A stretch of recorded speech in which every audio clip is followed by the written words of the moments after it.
Assalamualaikum warahmatullahi wabarakatuh. Bismillahirrahmanirrahim. Alhamdulillahirabbil alamin. Allahumma shalli wa sallim wa barik ala sayyidina Muhammadin wa ala alihi wa sahbihi wa man tabi'ahum bi ihsanin ila yaumiddin. Amma ba'du.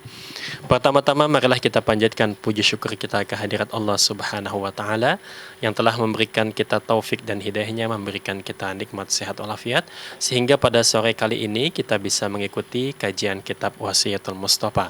Salawat serta salam tak lupa juga kita haturkan kepada junjungan Nabi kita, Nabi besar Muhammad sallallahu alaihi wasallam yang telah membawa umat manusia dari alam kegelapan menuju alam yang terang benderang, minaz zulumati ilan nur wa ila siratal mustaqim.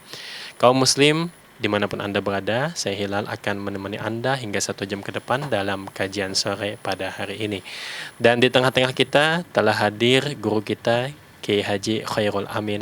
Kita sapa beliau. Assalamualaikum Pak Yai. Waalaikumsalam warahmatullahi wabarakatuh. Gimana kabarnya? Alhamdulillah kabar baik, sehat dan penuh dengan semangat. Alhamdulillah. Ini lama kita tidak jumpa ya. Insya Allah. Jadi sama-sama sibuk. Ya, beliau sebagai ketua LDNU tentu aktivitasnya juga sangat padat. Tapi alhamdulillah beliau kangen dengan para pendengar semua. Insya Allah pada sore kali ini guru kita Kiai Haji Khairul Amin akan membahas satu tema dalam kitab Wasiyatul Mustafa, yakni sedekah dengan harta yang terbaik. Untuk itu nanti bila mana ada pertanyaan seputar tema ataupun juga di luar tema, bisa langsung menanyakan kepada beliau melalui chatting WhatsApp 0821 336 70.000 atau telepon 024 674 6352. Mari bersama kita menyukai peran dari Kiai Khairul Amin. Monggo Pak Yai. Assalamualaikum warahmatullahi wabarakatuh. Waalaikumsalam warahmatullahi wabarakatuh. Bismillah, alhamdulillah, wassalatu wassalamu ala rasulillah Sayyidina Maulana Muhammad ibn Abdillah wa ala alihi wa sahabatihi wa man tabi'a sunnatahu wa jama'atah min yaumina hadha ila yaumil ba'thi wan nahdah wa la hawla wa la quwata illa billah amma ba'd.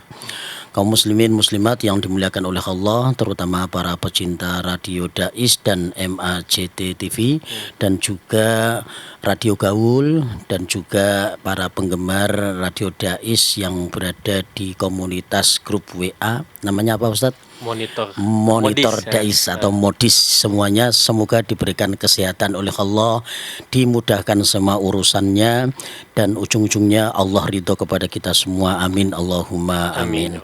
Hari ini kita akan membahas tentang sedekah dengan harta yang terbaik ya. Kenapa ada anjuran sodakoh itu dengan harta yang terbaik?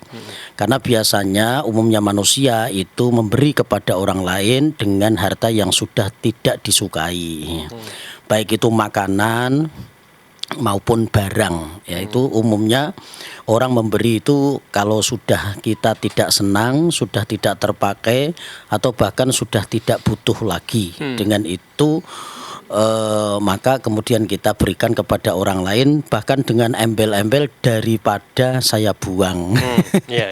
Daripada saya buang, daripada enggak kepangan gitu kan, biasanya umumnya seperti itu.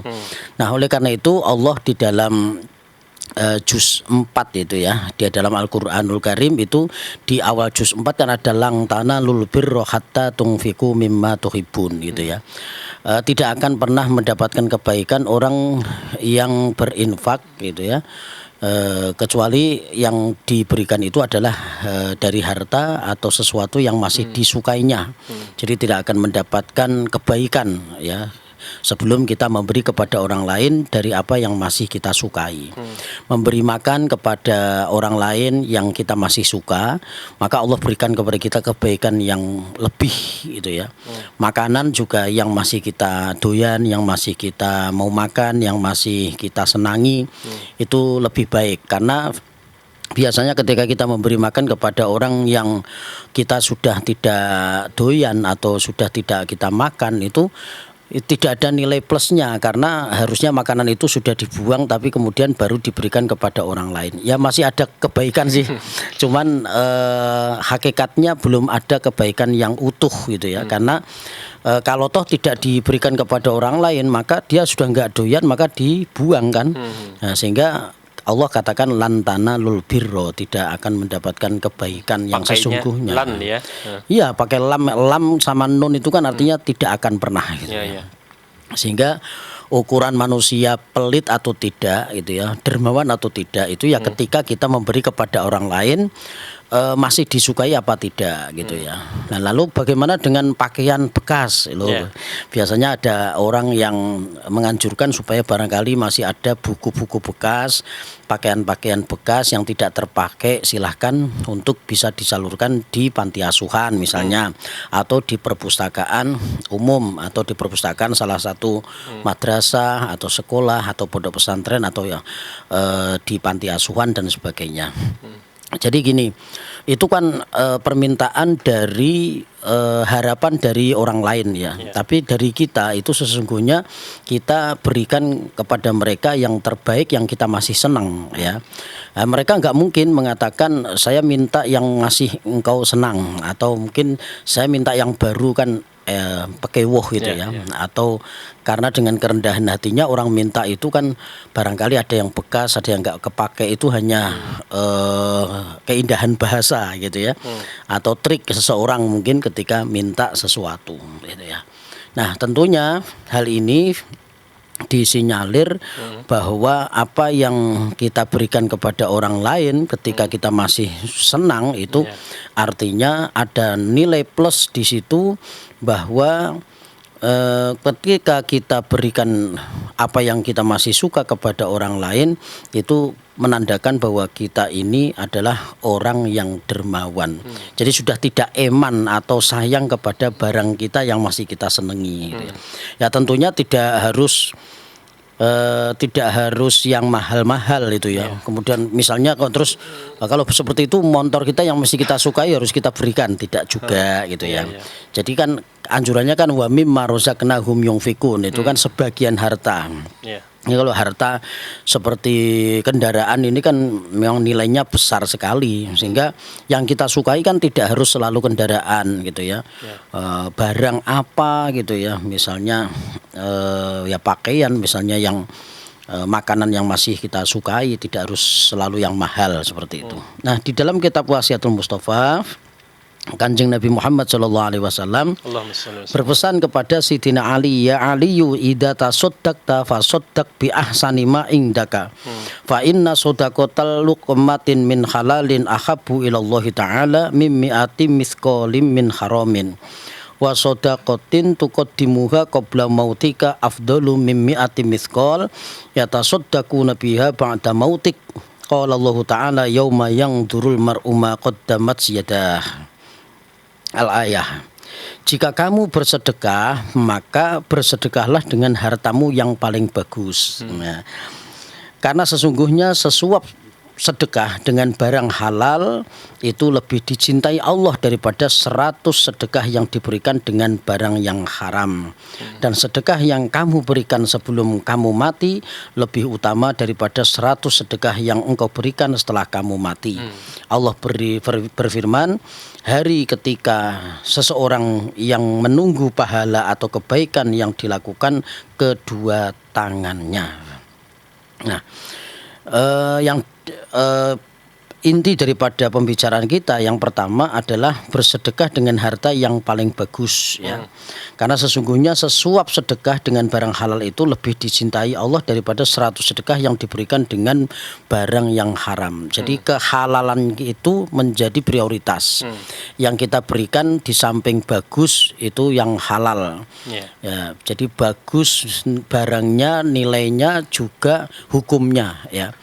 Jadi hukum yang kita berikan kepada orang lain itu adalah dari barang yang memang kita dapatkan dari sesuatu yang halal, dari bekerja, dari sesuatu yang tidak mengambil hak orang lain kemudian kita berikan kepada orang lain, itu tidak, tapi dari hasil kerja kita atau dari yang kita punya yang memang halal, entah itu juga diberi dari orang lain kemudian kita berikan juga ke orang lain lagi, itu tidak masalah, yang penting halal. Itu lebih baik ya, halal sedikit lebih baik daripada 100 sedekah tapi dengan barang yang haram ya. Nun sewu misalnya kita berikan satu masyarakat tempat ibadah, bangun masjid, nah gitu ya. Itu kan dengan nilai yang sangat mahal, itu bisa miliaran ya nilainya itu ya. Kemudian setelah itu ternyata kena KPK. Ternyata harta yang dibelanjakan itu ternyata tidak dari harta yang halal gitu ya, non sewu, dari korupsi misalnya, dari suap misalnya, kemudian untuk membangun masjid kemudian diberikan kepada masyarakat.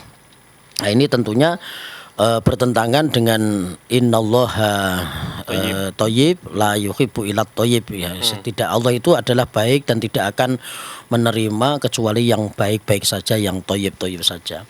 Sehingga di sini ada batas bahwa ketika kita memberi kepada orang lain, usahakan kita harus cari dulu ini yang kita berikan kepada orang lain itu adalah barang yang halal. Seperti itu, Ustaz. Oke, baik.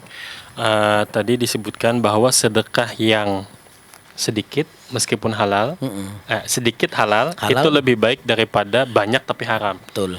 Nah, lalu semisal nih kita dulu pernah dititipin orang yang itu bukan punya kita, jadi kan hak orang lain, lalu kita sedekahkan.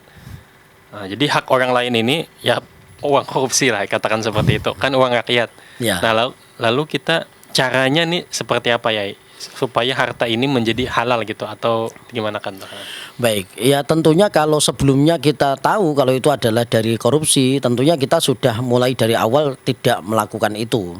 Tapi kalau tahu-tahu sudah di jalan, ya sudah kemana-mana ini, misalnya non sewu bisa sudah untuk bantu pesantren, jadi semen, jadi macam-macam.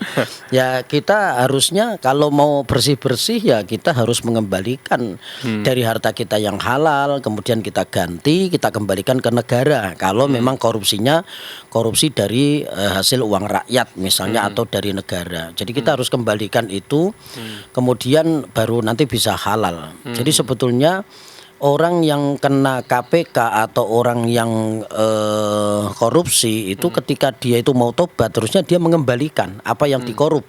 Karena itu kan mengambil hak orang lain dengan cara yang batil.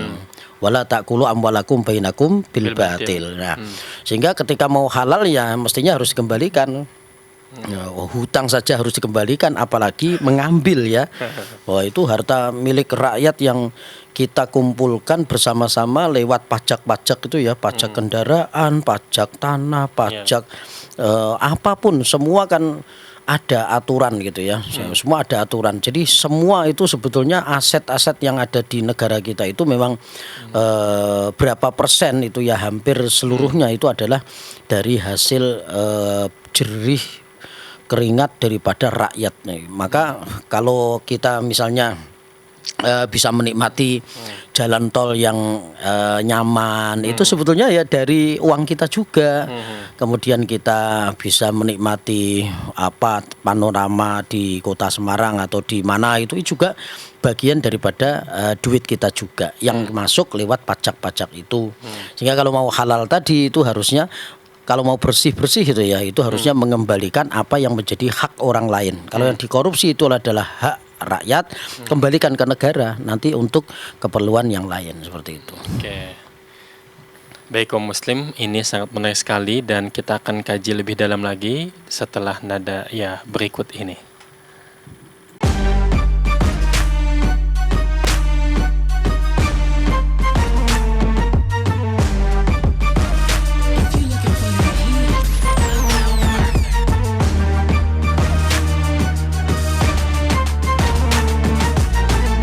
Dipancarkan dari Menara Al-Husna. Dipancarkan langsung dari Menara Al-Husna. Menjelaskan dari Menara Al-Husna. Kawasan Masjid Agung, Jawa Tengah, 107,9 FM. 107,9 Radio Dakwah Islam, terdepan dalam dakwah dan nada. Radio Dakwah Islam atau yang kerap disingkat Radio Dais telah mengudara sejak 23 September 2006. Radio berfrekuensi 107,90 MHz yang bertempat di lantai 1 Menara Al-Husna kawasan Masjid Agung Jawa Tengah merupakan radio yang bukan hanya menampilkan dakwah syiar agama Islam, tapi ternyata yang lain adalah Dais menyajikan acara hiburan, pendidikan, dan informasi dengan format Islami. Saatnya disapa dulu ya, udah gabung via SMS-nya. Berjumpa kembali bersama saya Conan di dalam acara Uswa. Kita akan membahas segala sesuatu yang berkaitan dengan tanaman kaum muslim.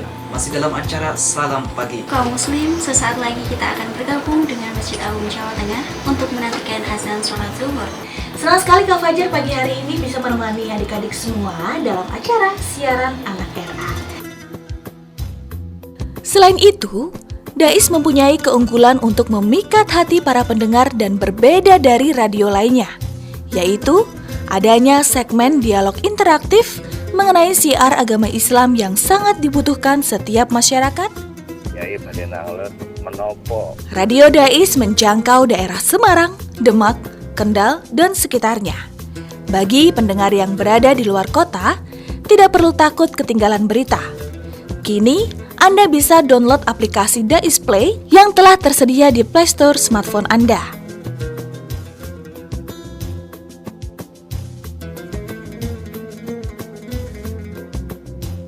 Radio Dais, terdepan dalam dakwah dan nada.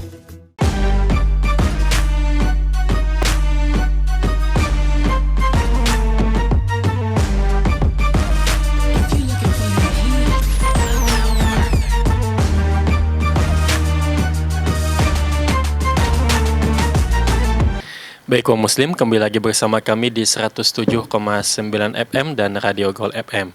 Kaum muslim, silahkan bila mana ada pertanyaan dilayangkan ke chatting WhatsApp 0821 336 70.000 atau telepon 024 674 6352. Ini ada pertanyaan yang masuk. Assalamualaikum warahmatullahi wabarakatuh. Waalaikumsalam warahmatullahi wabarakatuh. Yai, saya Ahmad dari Brebes mau bertanya, kalau duit hasil ngeslot itu dibuat sedekah hukumnya gimana? Ngeslot itu apa? Ngeslot apa Mas Adli? Buka kamus. Judi. Ngeslot atau ngesot ya? Ngeslot. Ngeslot itu. Judi berarti ya. Judi ya. Judi. Mas Adli pengalaman men. Ya, kalau dari hasil judi kan dari hasil haram itu ya. Kalau untuk sedekah ya tentunya gini ya, setidaknya memang masih bermanfaat untuk orang lain gitu ya. Tapi itu diharamkan, artinya Allah tidak menerima sesuatu yang dari barang yang haram walaupun untuk kebaikan gitu ya. Jadi tapi ini sedekah itu walaupun satu orangnya tidak ikhlas sekalipun itu masih bermanfaat untuk orang lain. Yang kedua, sekalipun haram masih bermanfaat untuk orang lain. Artinya orang lain masih bisa menikmati dari hasil itu kan gitu ya. Cuman ini masalahnya adalah dengan zatnya atau bukan fisiknya tapi dengan zatnya. Jadi ainiyahnya itu memang haram gitu ya, tapi ainiyahnya ada barangnya, tapi hakikatnya itu diharamkan hukumnya karena sesuatu yang dari barang yang haram diberikan untuk orang lain. Jadi kalau mau halal ya berikan kepada orang lain dari gaji kerja kita. Nah, misalnya kita sudah tahu nih, kita sudah sadar wah ini barang dari korupsi. Memang diharamkan ya. Kalau kita mau sedekah ke orang lain jangan dari barang yang haram itu. Kalau memang mau tobat ya kembalikan. Kemudian kalau kita mau berbagi kepada sesama yang cari harta yang dari sesuatu yang halal gaji kita atau bonus apa gitu seperti itu. Oke, ini masalah tadi tuh. Kalau semisal mengembalikan itu mungkin ada tetangga kita yang kelaparan juga. Dia kan rakyat gitu ya.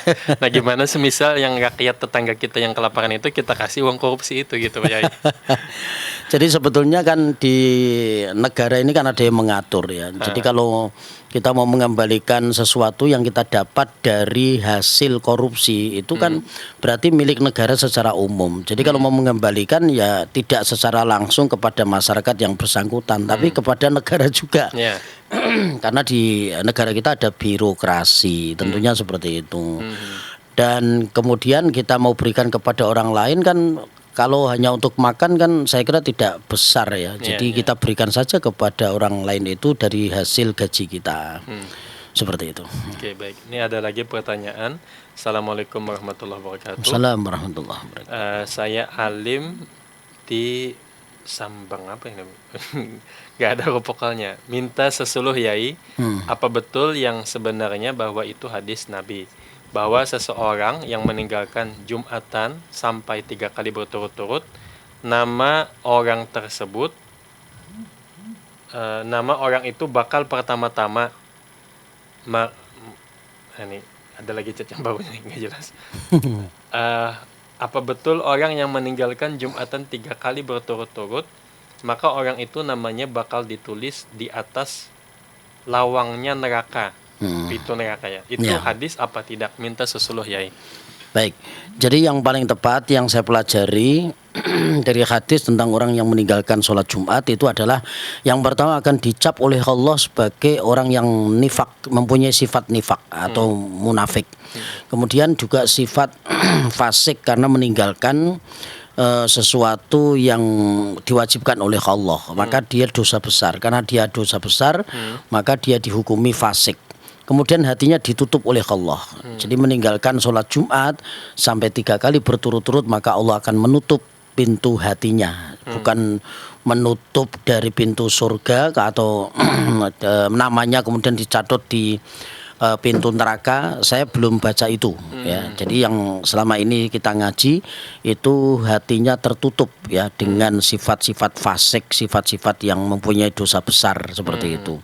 Kemudian yang selanjutnya adalah orang yang meninggalkan sholat Jumat 3 kali berturut-turut, maka rumahnya suruh membakar gitu ya kan. Itu pernah ada kan hadis seperti itu. Nah itu sebetulnya itu kan ada at-tarhib wa targhib kan gitu ya. Targhib itu yang pakai goin itu kabar yang menyenangkan, atau tarhib yang ha itu adalah kabar yang menakutkan ya. Jadi kalau misalnya ada hadis yang seperti itu, maka kita tidak boleh memaknai apa adanya. Kemudian ada orang 3 kali berturut-turut tidak Jumatan, kemudian langsung kita bakar rumahnya, ya tidak. Jadi ancamannya ya seperti orang yang mampu tapi tidak mau berkorban, fala yaqrabanna musallana, maka jangan mendekati tempat sholatku kan seperti itu. Itu kan seperti ayah kepada anaknya, kowe nek kandhanane angel rasah mulih sisan gitu ya, minggat misalnya seperti itu. Nah itu kan ancaman-ancaman seperti itu, berarti sholat itu yang Jumatan itu berarti sangat-sangat ditekankan. Jadi tidak sekali itu kemudian langsung 3 kali berturut-turut meninggalkan sholat Jumat kemudian kita bakar rumahnya, juga tidak.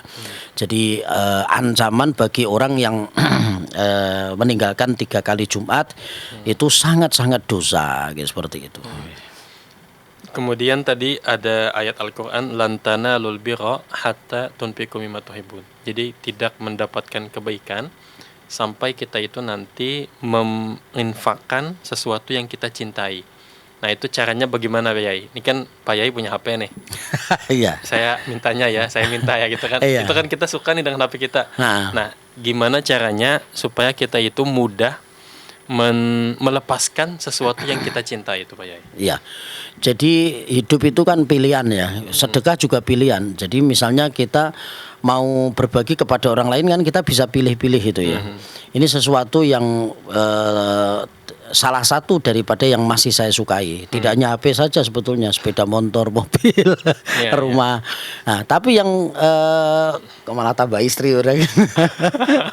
Itu yang kita diminta kan wa mimma razaqnahum yunfiqun. Jadi sebagian, maka kalau sebagian berarti kan itu ada pilihannya.